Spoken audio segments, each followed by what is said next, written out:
यांचा एक आमदार आहे, सगळ्या महाराष्ट्रात फिरला मागच्या 2-2.5 महिन्यापूर्वी.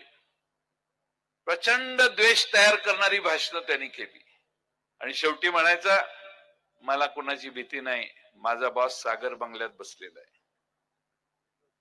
गृहमंत्र्याच्या आशीर्वादाने टोकाची भाषणं करतात, पोलिसांची केस पोलीस त्यांच्यावर घेत नाहीत.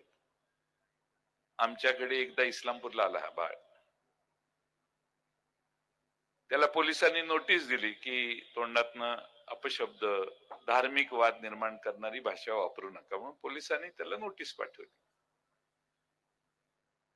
त्याने सांगितले हे असलेले बघितले आणि मग काही अपशब्द पोलिसांच्या बद्दल त्याने वापरले. तर पोलीस म्हटला,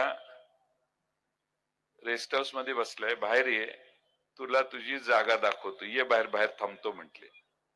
तो बिचारा उठला आणि आतल्या खोलीत जाऊन बसला.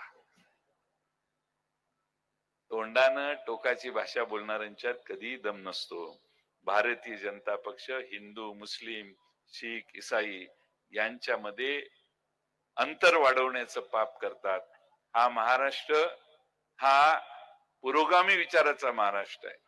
महाराष्ट्राची प्रगती ही पुरोगामी विचाराने, यशवंतराव चव्हाणांच्या विचारानं झालेली आहे आणि म्हणून तोच विचार शरद पवार साहेब